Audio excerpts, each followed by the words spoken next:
Hello, folks. My name is DC Rockwell, and this is your co-host, Elio Greco. Welcome to Code and Chaos, a pseudo-random conversation that starts with tech and ends where it ends an hour or two later. Tonight's conversation is brought to you by our subscribers and by egx.org. Elio, I totally botched our intro there on the video. Just a little hiccup there. That's fine. I was noticing that I was a little bit off with the music, and just like when we were trying to get the timing right on our cameras and our mics, I went the wrong direction, and I added delay. But there you go, folks. We're fault tolerant here. Yeah, once again, we just did that major software upgrade with Wirecast and had to redo you had to redo everything. I just mostly watched. And then, I forgot to run software updates. So we're coming on quite a bit later than we were supposed to. Yay, technology. So anyway, in the limited time we have today, we're going to basically do the last bit of the talk. I gave a talk at the Southwest Cybersecurity Forum last night, which is a Phoenix security group that is open to anyone who wants to join and watch. It's all virtual right now until we get the COVID stuff under control. I gave a talk, and that will come back up on their website at some point on their YouTube channel, and you'll be able to see the first part. And this also ties in with two EGX articles we've done about what is the next internet going to look like? What do we need it to look like? And we've done a show on here as well. So what we're going to talk about today is, it's not that nothing's been happening. There's already stuff. So we're going to kind of do a survey and talk about the history and some of the current stuff out there, and probably keep it to a half hour this time. Yeah, so let's talk about decentralized tech, and let's start with, what does it look like today? Because we talk about decentralized tech a lot, but I'm always talking about it, in sort of pretense, like it hasn't happened yet. But you're saying, that there's stuff out there that we can use right now, and maybe not for all the things we want to do, but tell me a little bit about what can we do with it.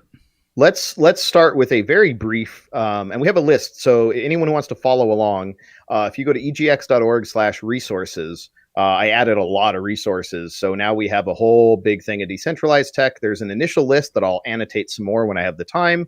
And then down at the bottom, we have conferences, and some of those are in the past, but they'll probably start back up again. DWeb Camp, DWeb Summit, a Stanford Blockchain Conference, Rebooting the Web of Trust. These are all some of the best conferences, cutting edge stuff that I've seen, just phenomenal people. And then at the bottom, very, very bottom, we have some links to different awesome repos, which are curated collections of different technologies around ID and decentralized web apps and all this. And they're kind of in order from the stuff that's most active, most updated in each section. The stuff at the top is the freshest and has the most stuff. And then as we go down, there's other resources that might be worth checking out. So anyway, there's a guide to that. But let's talk about where this started. And Publius was the first one I ran across in the late 90s, about 1999. I remember reading about it. I was in the military in basic training. And I remember reading I think it was Scientific American or Popular Science. I think Scientific American was talking about, could we build a censorship-resistant communications platform back in, like I said, 99.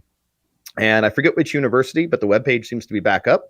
So the Publius project was talking about building something where, like, Edward Snowden or someone could go and publish a document. And even if the US, which is the most powerful military and intelligence apparatus in the world, even if he pissed them off, he could click a little box that said, let me put this up there, and never, ever, no one can take this down. Not me, not anyone. Even under duress, I can't delete what I've already published. It's up there forever. So it's like Freenet?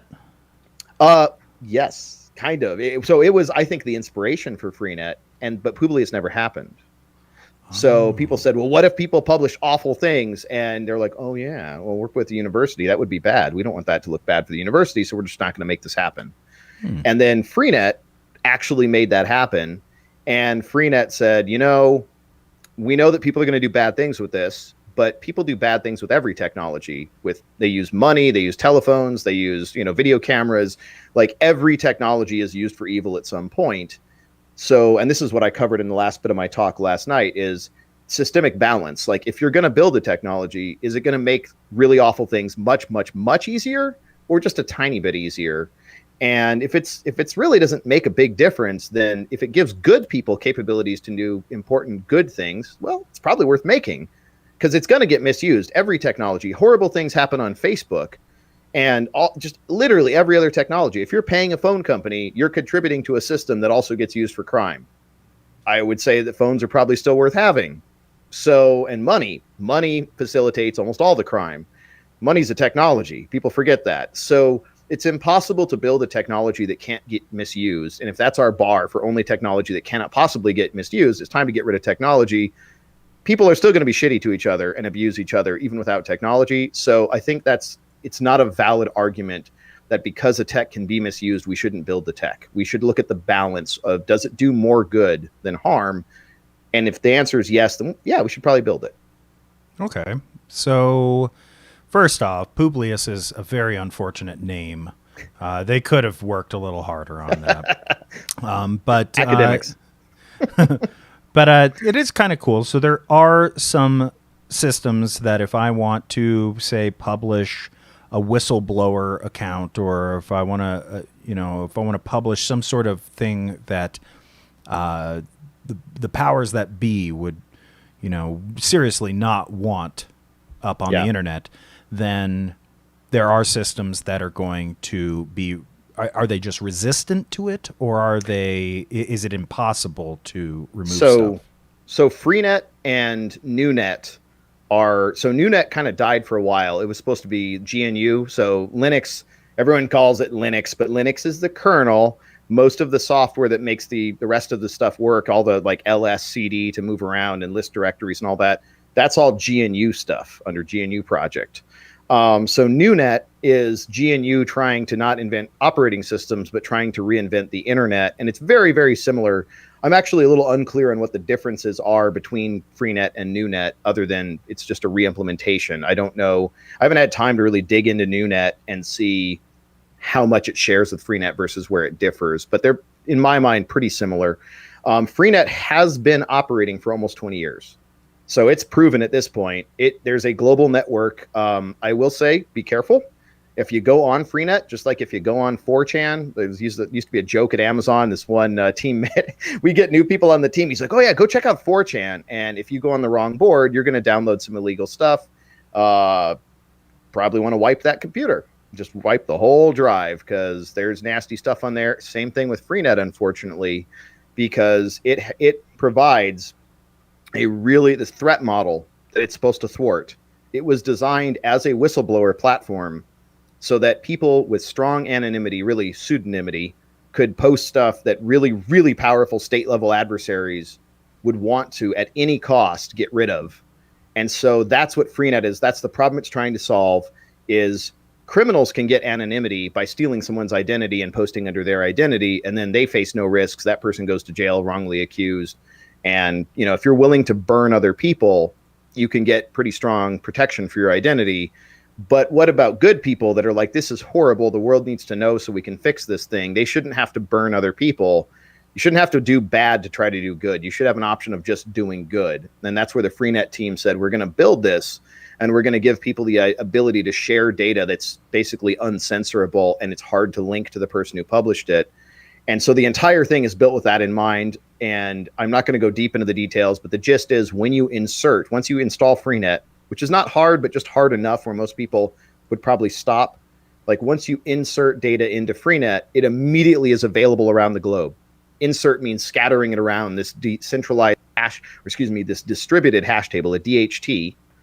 And everyone on the planet can now get that data. Even if your computer, immediately after that insert finishes, if you blow up your computer, throw it under a steamroller, whatever, that data is still globally available. And the only way to make it go away is to have no one look for it and no one download it. Because as long as people are looking for it, it keeps spreading around and becoming more and more and more accessible. So even someone wanting to censor it, the more they search for that data to try to find out what nodes they need to shut down or destroy, the more nodes it's on. So the only thing you could do is just wait for the data to go away, and it goes away. So Freenet is really interesting technically.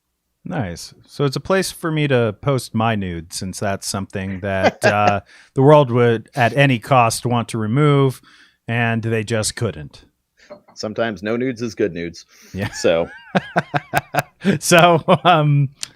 okay. So I can't really think of much besides, like, I can't think of anything that I'd want to post that I don't have a use case for something like that. Yeah. It doesn't And seem that's like. Yeah, and that's the issue. Now, there's an interesting aspect to that, though, and BitTorrent is similar. I think Freenet. I'm trying to remember the chronology here, whether BitTorrent or Freenet came out first. I think Freenet, but I could be off on that. But BitTorrent is another decentralized technology that initially there's fully decentralized and distributed. And we have a little in one of our articles. We have a little discussion about decentralized versus distributed. I've seen this said both ways at some of those conferences I mentioned down below on the page. So decentralized tends to mean federated, but it also gets used interchangeably with distributed. So federated means instead of one set of servers owned by one company like Google, Facebook, etc., federated means like Mastodon or like Newsnet from back in the day. Anyone in theory can run their own server, and you can choose to sit on a server that you agree with the policies and the views of that server. And that's good, but someone still has to maintain the server. There's still a single point of failure. Whereas fully distributed technologies like Freenet, there's no one server. Every node is kind of equal. And you just set up a node, and there's really very little administration. You just kind of run the software, and that's it. And it just works. And Okay. whether you keep the thing running, whether you shut it back down, like the whole system globally just keeps working regardless of, there's no like, oh man, my favorite node got shut down, I got to go find another one. That never happens on something like Freenet. And BitTorrent, kind of when it started, it had trackers that were kind of centralized. It was kind of a decentralized service. But they've, I think, amended it with what they call magnet links that are kind of like a DHT. So it's now, BitTorrent has become fully decentralized. And now BitTorrent is not open source is the one problem. It's pretty cool. For a while there, you were asking, has this stuff, is this up and coming? Well, actually BitTorrent, for those of us who are a little older, BitTorrent for a while there, about 10, 15 years ago, 60% of the global internet traffic was BitTorrent. 60%. Yeah. And then, you remember that?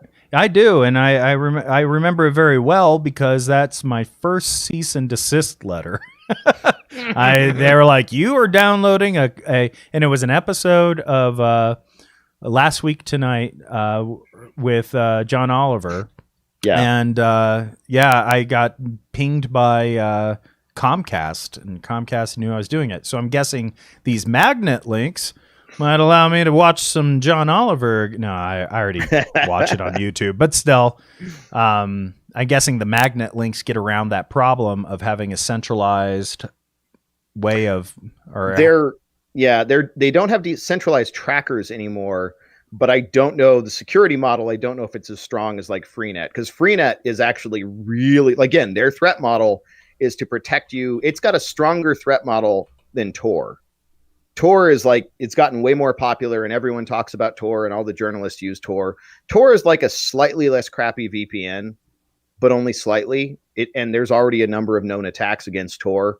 And the other problem with Tor is you're on the regular internet. So while you can access most of the internet through Tor, all of the tracking technologies going way beyond cookies. We're in the process of writing an article that will be published on EGX, but it's going to take probably a month or two, because it's becoming an exhaustive survey of all the ways you're tracked by corporations. And we're at 107 lines for just the headers and sections. So it's going to be another big article series. We're going to have to split it into a few parts because there's just too much there. So the tracking stuff is extensive. And if you're using the same computer that you use normally, and then you're using that exact same computer with Tor, you're not really anonymous. It's going to be pretty easy for these companies to go ahead, and same with a VPN. They're going to find those cookies and the canvas fingerprinting and all the other crap they do to target you and be like, oh, it's just you again, but you're coming through a different source. Cool. Where Freenet is a completely different network. There are free sites, but there are no websites. You can't go to a website on Freenet. You can access a free site, which for static sites, you can clone over a website. I think there's a Hacker News in Freenet. They actually have cloned over Hacker News occasionally. And so you can get to Hacker News content, which is just an aggregator of tech, stories. So, and no one knows, and it's much, much harder. You're much less likely to get a cease and desist for like visiting. Well, not that you would for Hacker News, but anyway, if you download stuff on Freenet, the whole point is that it's very, very hard to find who's doing what. And there was an article on their blog that's a really good read. This police department published this big paper saying, "Oh, we figured out how to unmask Freenet users because we could do TTL triangulation." There's a thing called TTL in the net where time to live is what it stands for. And so packets don't get stuck in little loops and, just congest the network permanently. Each packet has a TTL, and you can kind of look at different TTLs statistically, and you can kind of figure out and triangulate where someone is on a network. And Freenet's like, that's cute, but we thought of that when we first designed the system. So that's why we have probabilistic TTL decrementing. So here's the real math. And no, you don't have much certainty. So hopefully you didn't testify, in court and put anyone in jail on this garbage math, because that's not how our system actually works. And yeah, we thought of that one, but good try. Wow. So, okay. So again, these are systems that I kind of not seeing my use case for it. Yeah. I mean, I could maybe use it in case I was trying to maybe access a website that went down or something and it happened to be cloned into the thing. It would be there for like ever, right? Well, so that's the thing. And that's where, again, speaking of not my use case, this is why I've occasionally peeked at Freenet, and then I always just wipe the node and do other stuff again just to check in, see how it's doing. The problem is, yeah, because the threat model, the whole point is to stay super anonymous or pseudonymous and not get caught. Like, the only way to keep data in Freenet permanently is to keep reinserting it or keep people looking for it. Because Freenet, as much as it could grow to any size, it is a finite system. There is a finite amount of storage. And so when you insert something, it gets priority, but then over time, it'll age out of the system in kind of what we call LRU eviction, least recently used. If no one's looked for it, each node maintains their own little slice of Freenet, and they'll just throw away stuff no one's looked for in a while. They're like, no one cares about this. We need to make room for new stuff. So out it goes. So there is when you insert something, I don't know if anyone studied how long it stays viable in Freenet, but I'm guessing a few weeks, maybe a few months, and then it kind of falls off the edge and it's gone. And so Freenet is really cool because, like BitTorrent, it auto scales. The more people are looking for it, the easier it is to get the data. And that's actually really cool. Imagine posting a website and not having to worry about paying for ongoing hosting. And then you get featured on Slashdot or, Hacker News or whatever the hotness is today. And suddenly like 1 million people come to your website, and suddenly the bill, either your server falls over or the bill goes up by like 1,000x. And you're like, oh God, how am I going to pay for the, hosting on this? In BitTorrent and Freenet, you don't have to worry about that. The system auto scales and everyone chips in some of the storage and hosting together. So it's really good for people who have small websites. It's a really cost-effective way to share information. But like you said, the RAA and MPAA made it way too easy to get music and videos. And they're like, hey, this is killing our business model. We want our cut of this. And so instead of embracing the technology and helping bring it to market and make sure it worked for everyone, they just killed it. And they've spent tens of millions a year, not exaggerating here, actually probably on the low end. If you ever used Nutella, which is another system, or LimeWire is how most people know it, but the protocol is called Nutella. If you ever downloaded a song that's all broken and messed up, that's why.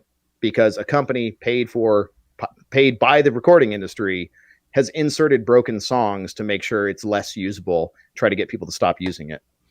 Yeah, I was working on an article back in the day on an old website that I was an old blog I was trying to get set up, and I was working on an article called "The Pirates That Don't Do Anything" after that VeggieTales song, which is great. If anybody's nice. If nobody's heard that, definitely go check out the Pirates That Don't Do Anything.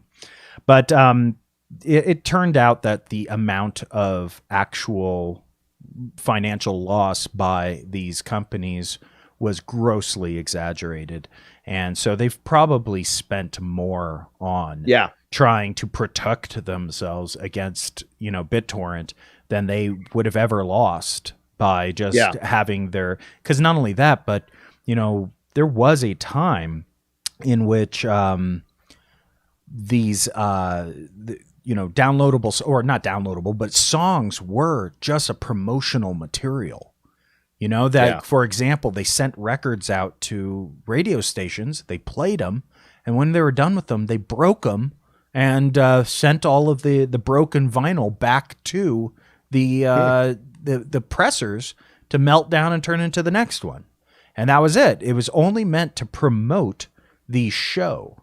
So, what other kind of stuff is out there that we might actually have a use case for? Yeah, we should do a history of tech in the music industry because they've done a ton of damage. That's why you can't access the file system on your phone. But anyway, so other early stuff like Tor, there's another one called I2P. The what was it? It's basically a way of anonymously accessing the internet, and I2P is somewhere between. It's kind of got aspects of Freenet, but aspects of Tor. There have been some serious security vulnerabilities in I2P, but it's nonetheless a very interesting project worth looking at. Another one that's really interesting, especially with all of the stuff going on right now with censorship and all that, and the whole thing in Australia, where Google, the Australian government's like, look, you're aggregating news, you're putting your own summaries there, and they are basically saying, look, Google, you are killing publishers because you're not just, sending people to their site. You're actually pulling news summaries and showing them directly on Google's homepage. So you're basically stealing content. You need to pay publishers. And Google said, all right, we'd rather just leave Australia. Good luck with Bing.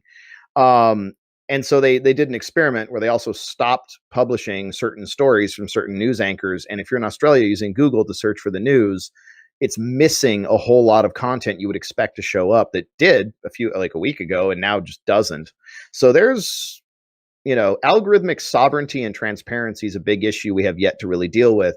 And there is a decentralized system for search called YACY, YACY, that has been around for, I think, at least 10 or 15 years, that is basically a distributed version of Google. And if you run YACY on your computer, it'll index your local stuff and then just start indexing random websites. And then when you run a search, it'll go and do that search across all the other YACY nodes you're connected to.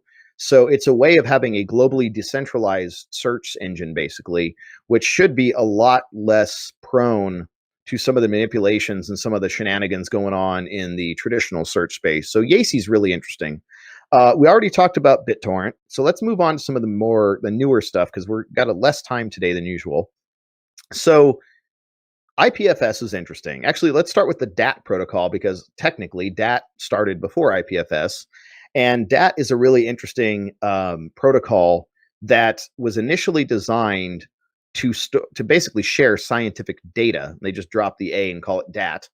And it had some really interesting features that I don't know if they've managed to implement, where a lot of scientific data is massive. We're talking just like spreadsheets that are like a gigabyte or more, or technically they're comma separated value CSV files, which is basically a spreadsheet, but they're huge. Like scientific data is just massive. So DAT wanted this cool ability of peaking, where you could download like the first 5 or 10 kilobytes of a CSV and see if it's the one you wanted before committing to downloading the whole thing, which is a really cool, really innovative thing. So DAT is an interesting distributed way of going ahead and allowing data exchange. And apparently Juan Bennett, who we're going to get to IPFS in a second, he split off. He was with the DAT project. I didn't realize this till just a day or two ago, even though I've met him a few times. And so he started IPFS, which is a separate project. But before we get to that, questions, comments? I know you had to step out for a second. Yeah, no, I don't want you to have to repeat yourself. I just had somebody at the door. And of course, this is actually the first time this has happened since we started recording the show. But here it is, the scenario that we had trained for. This is why we had the special scene in which I could get off the screen and leave it to Elio. But yeah, unfortunately, I am a little bit out of context now. So okay.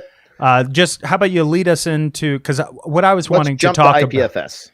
Okay, because what I want to know more about is just tech that I would have a use case for first. Yeah. So IPFS is interesting, and IPFS is much newer.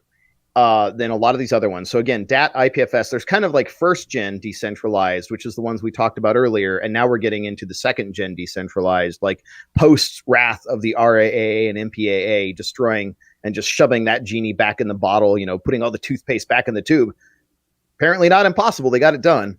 The other part that I didn't mention is the traffic shaping that's worth mentioning. So you can actually look at traffic for different protocols.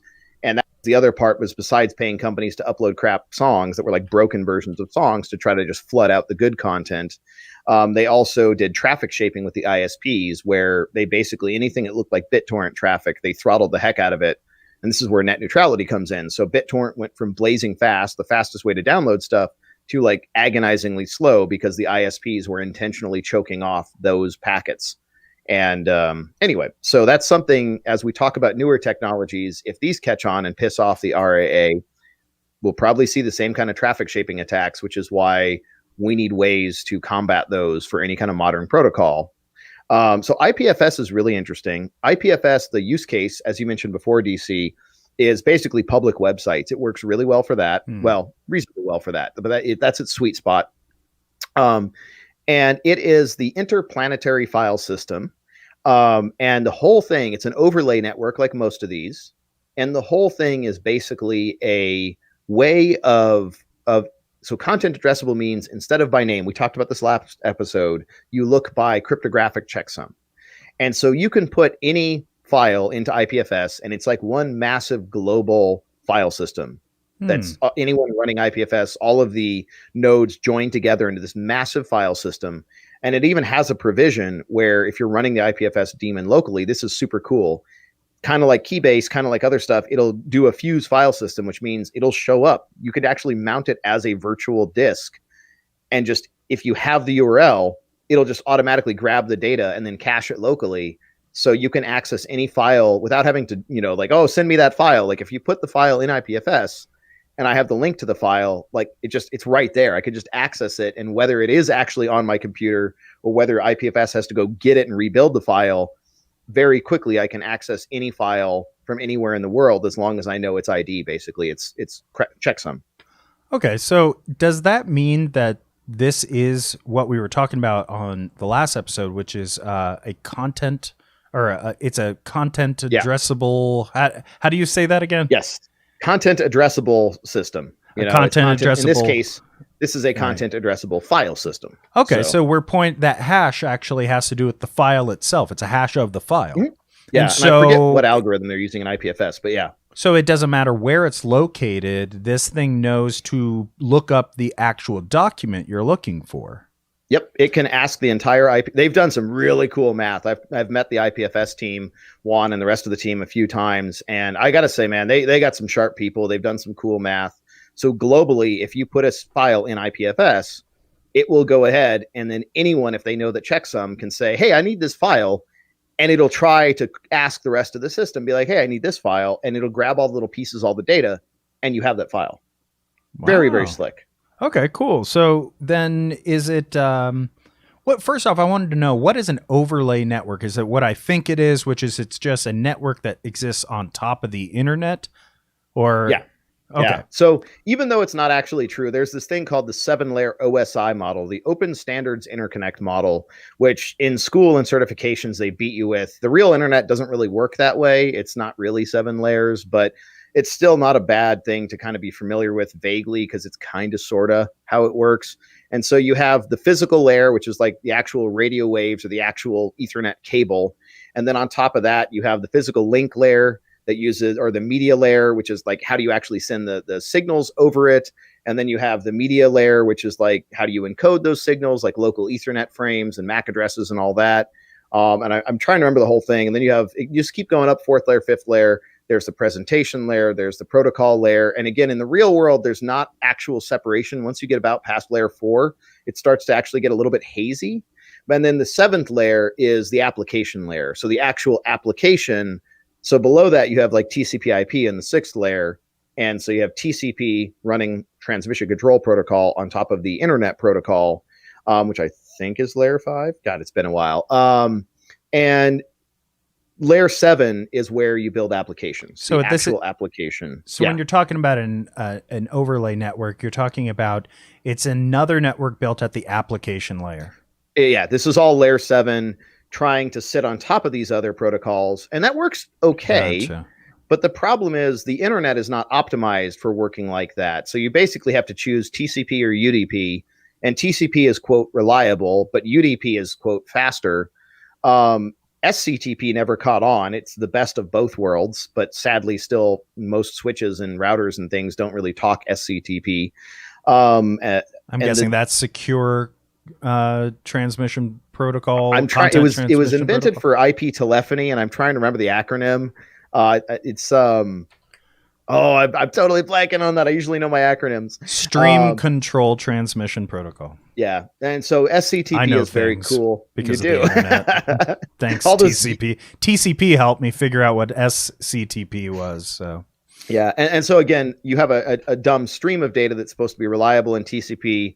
You have datagrams that you don't need to worry about, data boundaries in UDP, but there's no reliability. If a packet doesn't get through, the application has to figure out what to do. SCTP gives you the best of both worlds, where you can choose datagrams or streams. You could choose whether you need to prioritize reliable delivery or whether you need to prioritize timely delivery, like in video or telephony.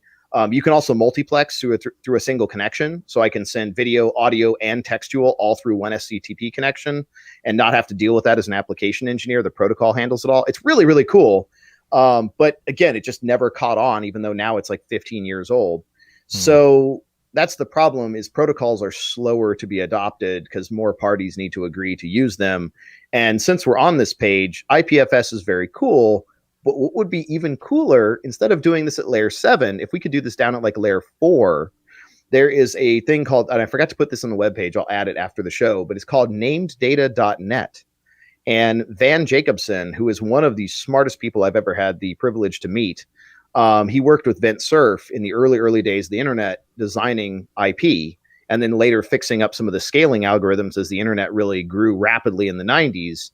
And his baby now is namedata.net. And namedata.net takes like all of the goodness that is content addressable networking up near layer 7 with IPFS, basically shoves that down to layer 4. So if we adopted it, the entire internet would be this massive content addressable system. And it's so cool, but we'll stop there. We'll do a deep dive on another show because it's absolutely amazing. well, I do want to ask one question about this, which is what's the last protocol that you know of that has been adopted? Yeah, SCTP, it's been pretty stagnant, man. Most stuff has happened at layer 7. This is not a smack. I'm not smack talking on SCTP. I'm really just, because we've had a lot of conversation about protocols and how they're the solution to a lot of our problems. I'm wondering, can you remember the last time that we could get enough parties to agree to a new protocol? And that is the problem. And this goes back to, I touched on this in the talk last night too, but just to repeat, since it wasn't on here, this goes back to dumb networks versus smart networks and innovation. So in a smart network, like the POTS network, the plain old telephone system, the phones were dumb. If you look at an old phone, it's a speaker, some wires, a way of dialing. Like, there's really not much to it. It's completely dumb. It gets all its power from the phone line. And you just plug in. It's really dumb. And all the cool, interesting routing and everything that the phone system does when you call someone happens on the phone network. So rolling out a feature like caller ID was really difficult because the entire network had to be upgraded to handle caller ID. Whereas the internet is supposed to be a set of dumb pipes that just shuffle data, and you get to decide, does it get there faster and more reliably, TCP/UDP, but it's basically just dumb pipes. And so all of the innovation happens at the endpoints at layer 7. And so if I come up with some great new collaborative video thing, some kind of crazy whatever, VR, whatever the heck, as long as the dumb pipes can move enough data fast enough and reliably enough, then I can give you that software, DC, and say, hey, we're going to try this new thing out and see how it works. And if we're the only two people that have that software, it doesn't matter. The rest of the network can just be dumb pipes, and all the smarts can be on the endpoints. So we don't have to convince the entire world to modify the network. And so, yeah, that's an advantage. And that's why we've seen all the innovation at layer 7, is because you just do your thing and innovate. The problem is a lot of stuff should be pushed down to lower layers. And we're missing a lot of protocols that you don't want, and we cover this in our article, you don't want to make everyone reinvent. Certain problems like identity and reliable data transport are really hard. And even the smartest of our engineers, people like Van Jacobson, they can make it happen, but I mean, it's still a struggle for them to figure out. I still remember his thing to me. He's like, if you try to route a global network in Euclidean space, it doesn't really work. There's all these problems. But if you do in-dimensional planes in a hyperbolic space, it routes very cleanly. And that's about where I checked out. It's like, I know those words separately, but I'm not at your level, Van Jacobson. Like, I'm just done. Like, I'm going to have to really sit and think and do some research to understand what you just said. And then, of course, Michael from the Freenet Project had the same conversation, but he's been trying for 6 months, or at the time had been trying for 6 months to solve that problem. He's like, oh, it's so beautiful. It works so well. And I'm like, well, I'm glad you understand it because I still don't. So that's the problem is like we need identity protocols. We need different ways. Again, SCTP gives you a better toolkit. So you don't have to invent all these things. The protocol handles it. And ideally in computer science, the really, really tricky bits, we should push those down onto the smartest among us and let them design the tricky bits as protocols that then the less intelligent among us can just go ahead and make use of those protocols. Like imagine if every website you built, DC, imagine if you had to actually worry about reliable transmission of those pages across the global internet. That would be an insane amount of work. You probably would have just barely gotten done with one website across your career right now, but you didn't have to do that. You just had to build the other parts and focus on the business aspects. And there's still computer science there, but you didn't have to tackle that insane problem of how do I get bits from Colorado to frickin' India, right? Or vice versa.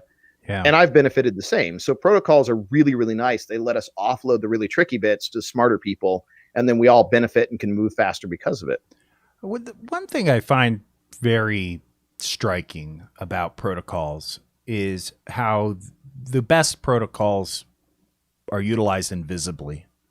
And so the internet and pretty much every single standard that we're enjoying right this moment, whether that's the standard of how our monitors hook up to our graphics cards, they hook up to the motherboard and the electrical standards and all of these different protocols which are working together in order to make this show possible.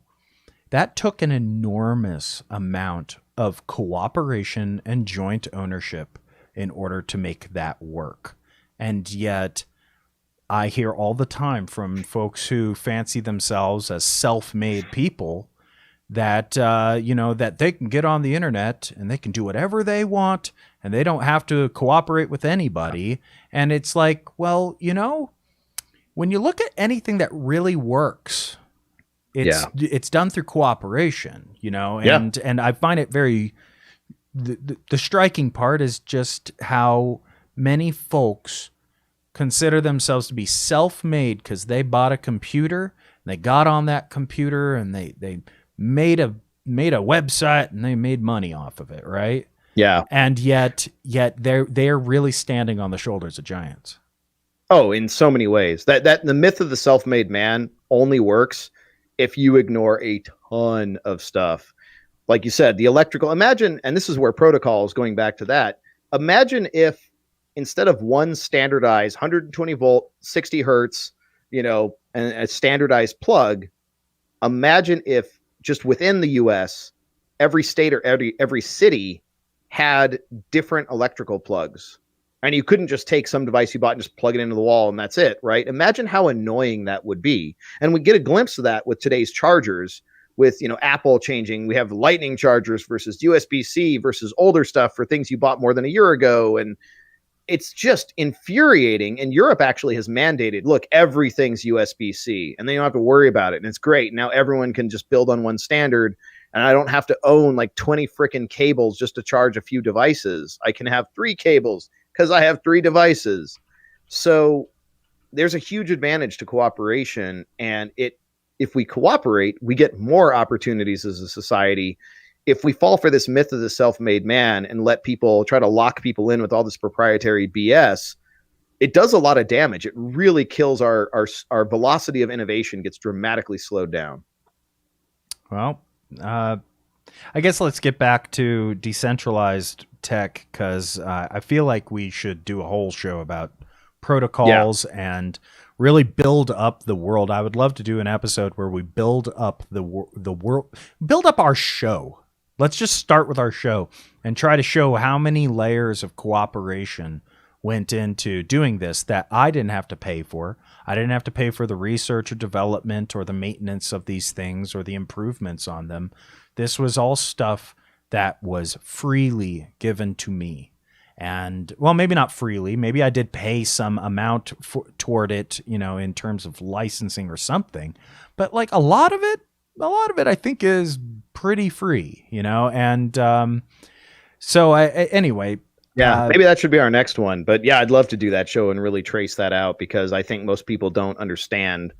They don't understand how much the collaboration involved in society allows us to move faster. I have a whole file of things that inhibit or lead to innovation.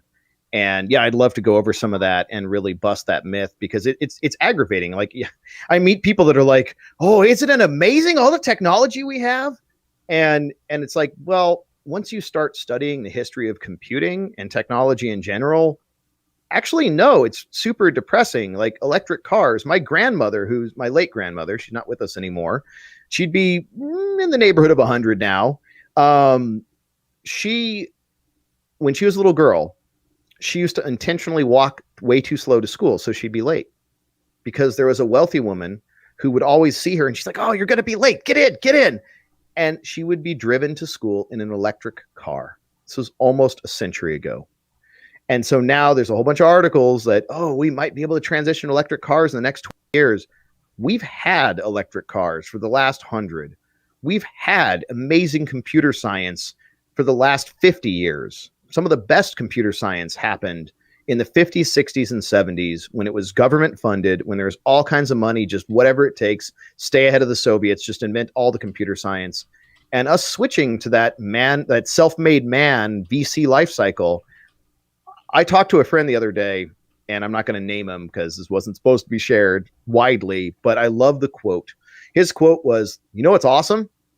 When our competitors, when they get bought up and get a huge cash infusion from private equity," he's like, I love it because I know they're not a competitor anymore. I know that, they're going to kick out everyone expensive who knows what they're doing. They're going to take all kinds of cost-saving measures to maximize shareholder profit, and they're going to be gone in a year or two. And I just don't have to worry about them. I know their death warrant has been signed. And once they take private equity, they're not my problem anymore. And I have one less competitor in the industry. Very cynical. And that was just a private conversation. And he's like, this is just the trend I've noticed. And it's been awesome for us because he's like, we try to run an actual business that works for our customers, and just watching private equity, they've been the best thing for us, just knocking out all of our competitors. It's like, it's awesome. So yeah, we should do another show. And in the very small amount of time we have left, let's see, what other things do I want to mention? Because we might have to come back to this and do some other surveys. But we mentioned IPFS and DAT. Yeah, give people like a name drop some of the tech that people could use today and say what they might use it for real quickly. So the ones to keep an eye on that I'm super excited about, Secure Scuttlebutt, friggin' awesome. And again, unlike Publius, they could not have possibly come up with a better name for that. That is a great name. Yeah. I'll ruin the mystique, but Scuttlebutt is from nautical terminology. You'd go into port and sailors, would be isolated from the rest of the world on the ship for sometimes months.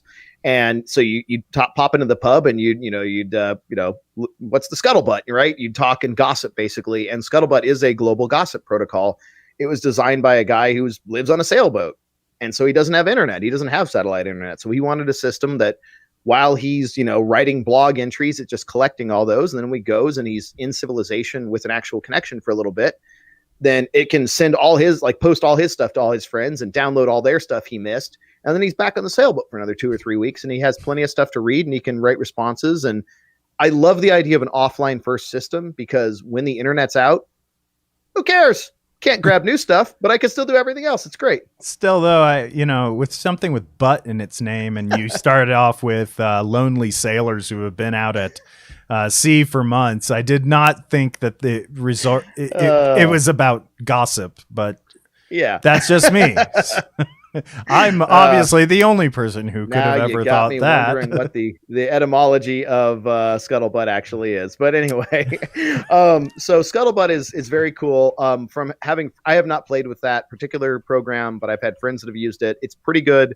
Like any of these, it's brand new. It's kind of new ideas. There are some rough edges that make it not perfect, but very interesting. There's another one called Radical that I just installed that I'm super excited about. And Radical, Radicle, Radical is Git as Linus intended. Git was not intended to be centralized in GitHub and GitLab and others. Git is intended to be fully decentralized, and Radical is fully decentralized global Git sharing. And I love some of the design ideas. They tried initially to sit Git on top of IPFS in Radical, and it didn't work out, not so much because of any problem with IPFS, but because IPFS is content addressable. There's a thing called a pack file in Git where if you ask for updates and new stuff, it figures out all the stuff you're missing and only the stuff you're missing, and then it compresses it down in this tiny little pack file. So doing Git updates is super fast, but you can't really do that with IPFS because it's content addressable. So they moved away from IPFS. They've implemented their own transport protocol, so they get the benefit of pack files. And also Git you can sit Git on top of IPFS, but it's not as fast. And you can also there's Git on secure scuttlebutt as well. So if you're doing software development, it can now be fully decentralized, which is super cool. Radical's amazing, very easy to install, very slick. I like what I've seen so far. Haven't had enough time to really play with it.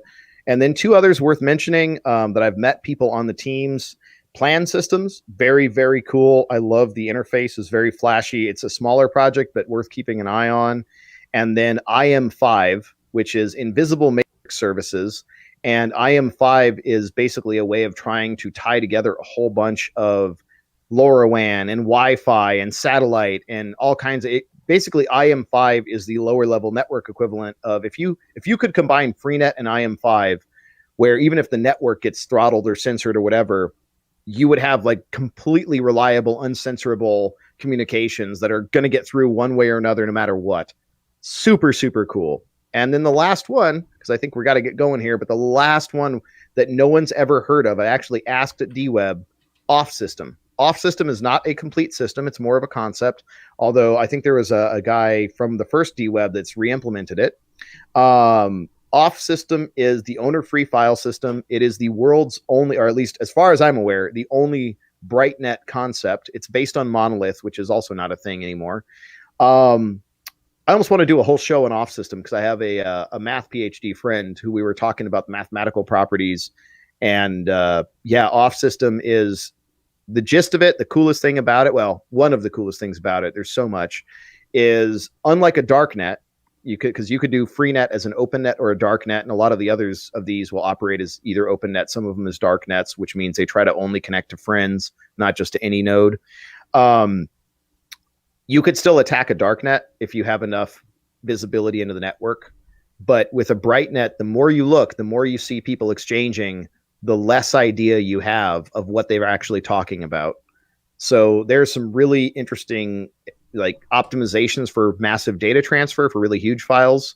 And the privacy is absolutely insane. Like Off System is by far one of the coolest pieces of computer science I have ever seen. I was lucky enough to meet the founder and spend a day with the founder of Off System at the first DWeb conference. And I don't know if he wants the promotion, so I'm not going to mention his name. I'm going to try to reach back out and see if we'll get him on the show. But good Lord, man, that is a sharp dude. He deserves so much credit for even having that idea because I've seen nothing else like it. In the 20-some years I've been following this stuff, it is the coolest thing. It's so far beyond any of the rest of this stuff. There's just some missing pieces, and if we could build on top of that, we could really move the state of technology forward in some dramatic ways. So I'll stop there. Awesome. Well, I think this was a pretty good starter into decentralized tech. I do think we want to do a bit of a deeper dive into it since we were kind of rushed tonight due to some other issues with tech that just make sure if you're doing a show, folks, make sure that you turn your computer on well before If You, there's software updates. yeah, exactly. So the one last thing worth mentioning is, so below that first list I have that I'm going to try to do a better job annotating decentralized technologies, there are a ton of Git resources. There is a ecosystem review that's a PDF that is about 60 some pages long. That's pretty good comparing these technologies. That's not from me, but it's worth a read. And then everything below that under decentralized resources, identity and web of trust, all this, there's literally 6 to 12 months worth of reading here from those that are super curious and wanting to dive deep. So go check out egx.org/resources. And again, there, that alternative internet, that first link there, that is like 4 months of reading right there potentially. And there's a whole bunch of projects I didn't mention that are on there. There's literally dozens of these. The ones I mentioned because I think they're really influential or historically important, but there's literally like 4 or 5 dozen active projects right now. So it is very, very interesting. Excellent. And last but not least, for your viewing pleasure, and we will describe it for those of you at home, I present to you a scuttlebutt. This is a scuttlebutt. It is a barrel, so scuttle, meaning to drill a hole into a ship, causing it to sink, and butt, which was the name of the cask that held fresh water on naval ships. The scuttlebutt is this cask with the hole in it, and folks would stand around the scuttlebutt getting their water and gossiping, and thus it has morphed today into meaning gossip around, or water cooler talk. And so, the nautical terms. So what's the name of the hole again? That's the scuttle. That's the scuttle. Okay, as opposed to in a barrel of wine, hole for drawing out fluids. The bung hole. The bung hole. Yeah. So yeah, exactly. Gotta love nautical terms. Yeah, the 90s were really great about finding good nautical terms to turn into new profanities, So Yeah. we're still benefiting from it today. I love too that you said this is the butt, and of course in naval terminology the head is the bathroom. Yeah, it's kind of reversed there.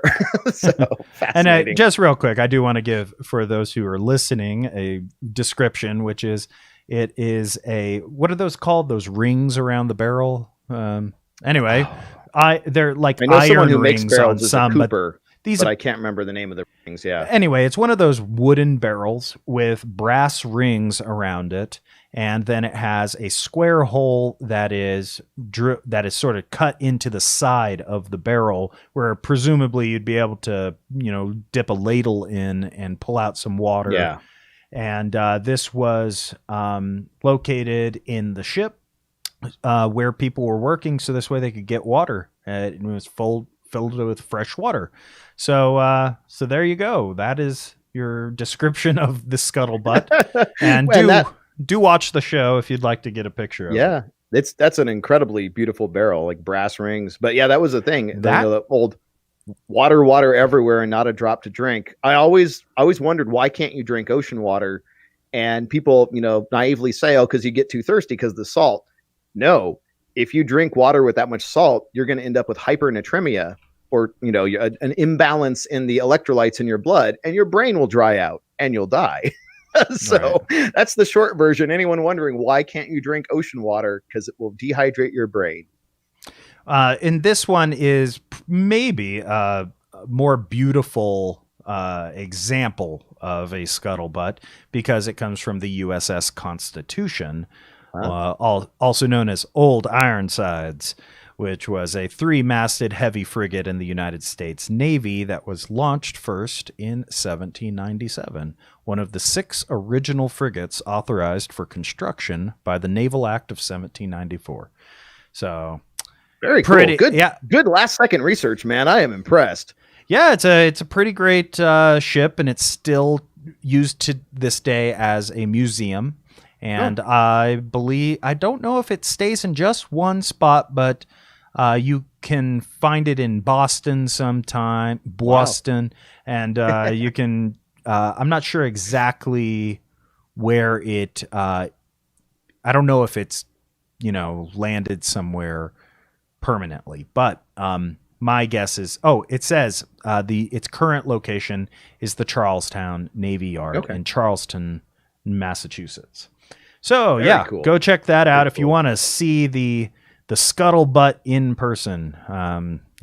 Once museums are open again. All right, so folks, that brings us to the end of our time tonight. But we do want to thank everybody out there for watching or listening. On behalf of everybody at Fault Tolerant Live Productions, we want to acknowledge that the show is only possible due to the generous contributions of our subscribers and our sponsor, EGX.org. Code and Chaos is recorded live with audience interaction usually on Saturdays. If things go wrong, then we start recording throughout the week to make up for it. So this is a Tuesday, but we release all of our episodes on Sunday, Tuesday, and Thursday. And if you enjoyed the show, then please consider subscribing or rating the show on Twitch, YouTube, or your favorite podcasting app. That really helps us out in being able to grow our audience.